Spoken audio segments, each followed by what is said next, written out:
News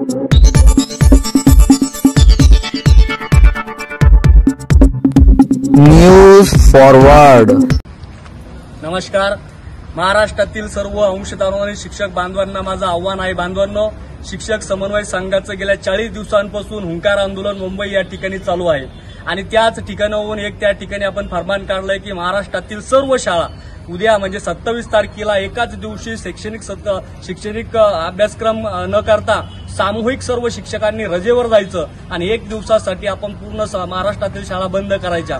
त्या अनुषंगाने जालना जिल्ह्यातील सर्व अंशतः अनुदानित जेवढ्या काही शाळा असतील या सर्व शाळांतील मुख्याध्यापकांना शिक्षकांना माझी हात जोडून विनंती आहे। बांधवांनो, आम्ही या ठिकाणी आपल्या समन्वय संघाच्या टीमने जिल्हा शिक्षणाधिकारी प्राथमिक आणि माध्यमिक यांना निवेदन दिलेले आहे आणि या निवेदनाद्वारे आम्ही या ठिकाणी सांगितलेलं आहे की उद्या संपूर्ण जिल्ह्यातल्या आपल्या अंशतः अनुदानित शाळा या ठिकाणी पूर्णतः बंद असणार आहे आणि सर्व शिक्षक ज्यांना शक्य आहे सर्व शिक्षक उद्याच्या मुंबई या ठिकाणी आज हुंकार आंदोलनामध्ये सहभागी होणार आहेत। आपल्या न्याय मागण्यासाठी कोल्हापूर आणि मुंबई या ठिकाणी 2 केंद्रबिंदू झालेले या ठिकाणी मोठ्या संख्येनं शिक्षक बांधवांनी सहभागी व्हायचंय। कोल्हापूर या ठिकाणी सुद्धा खूप मोठ्या पद्धतीने शिक्षक समूह जमा झाले होते, परंतु या ठिकाणी शिक्षकांनी आक्रमक पवित्रा घेतल्यानंतर पोलिसांनी त्या आपल्या बांधवांना पोलिसांच्या व्हॅनमध्ये टाकून पकडण्यात आलं होतं। या गोष्टीचा सरकारने जे काही आपल्या शिक्षक बांधवांच्या साथ ही सभी गणेश मंडलों के पदाधिकारी मौजूद थे। ज्ञानदानाचं पवित्र काम करणाऱ्या शिक्षकांवर या ठिकाणी जर होत असेल तर या सरकारचा मी जाहीर निषेध करतोय। उद्याच्या कॅबिनेटमध्ये आपला टप्पा वेतनवाढीचा टप्प्यावाढसह त्या ठिकाणी तुटीपात्र शाळा असतील अघोषित शाळा असतील या सर्वांना न्याय मिळाला पाहिजेत आणि हा विषय उद्याच्या कॅबिनेटला त्या ठिकाणी पूर्णतः घेतला पाहिजेत। यासाठी आम्ही उद्या एक सरकारला एक इशारा म्हणून महाराष्ट्रातल्या संपूर्ण शाळा त्या ठिकाणी बंद करत आहोत। सर्व महाराष्ट्रातील 63,000 शिक्षक त्या ठिकाणी सामूहिक रजेवर जात आहेत।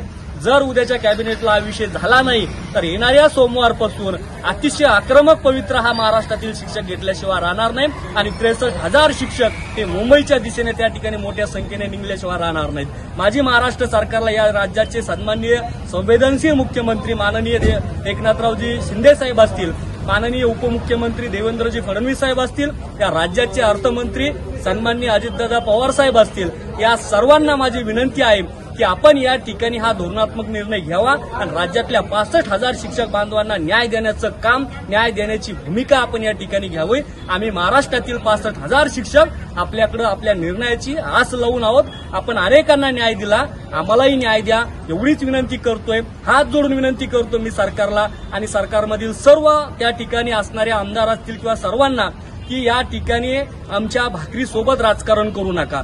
तुमचं राजकारण तुम्हाला लक लाग, पण श्रेयवादासाठी महाराष्ट्रातील 65,000 शिक्षक बांधवांच्या भाकरी सोबत आपण राजकारण करू नये एवढीच विनंती करतोय आणि राज्यातील तेव्हा जालना जिल्ह्यातील सर्व शिक्षक बांधवांना विनंती करतोय। बांधवांनो, अतिशय रात्र वैरेची आहे। आचारसंहिता आपल्या मानगुटीवर येऊन बसलेली आहे। येणाऱ्या ऑक्टोबरमध्ये कधीही आचारसंहिता लागू शकते, त्यामुळे दिवस अतिशय कमी आहे आपल्याकडे। रात्र वैरेची आहे। निघेल त्या बसने आणि लागेल त्या बसने जसं तुम्हाला निघता येईल त्या पद्धतीने कोल्हापूर असेल किंवा मुंबई असेल त्या ठिकाणी मोठ्या संख्येने या आंदोलनामध्ये सहभागी होण्याचं आपण सगळ्या बांधवांनी त्या ठिकाणी काम करावं, कारण आता ही आंदोलनाची जबाबदारी आपल्या सर्वांची आहे।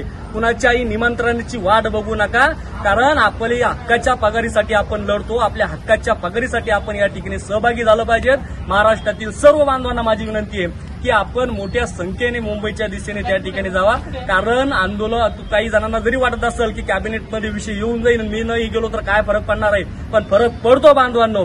उद्याच्या कॅबिनेटमध्ये जर विषय झाला नाही तर आता महाराष्ट्रातील शिक्षक हा शांत राहणार नाही, हा आक्रमक पवित्र्याच्या भूमिकेमध्ये असणार आहे आणि असा एक इशारा आवाजा या ठिकाणी मी एक इशाराच या माध्यमातून आजच्या व्हिडिओच्या माध्यमातून मी सरकारला देत आहेत की आमचं माननीय मुख्यमंत्री असतील किंवा उपमुख्यमंत्री असतील देवेंद्रजी फडणवीस अजितदादा या सर्वांवर या महायुती सरकारवर पूर्ण विश्वास आहे। तुम्ही आम्हाला न्याय दिसाल, पण उशिरा दिलेला न्याय सुद्धा अन्याय असतो, तुम्हाला आम्हाला द्यायचंच आहे तर येणाऱ्या उद्याच्या कॅबिनेटमध्येच आमचा निर्णय घ्यावा एवढीच विनंती महाराष्ट्रातील अंशदान शिक्षक बांधवांच्या वतीने करतो आणि या ठिकाणी थांबतो। शिक्षक समन्वय संघाचा विजय असो। शिक्षक समन्वय संघाचा विजय असो। धन्यवाद।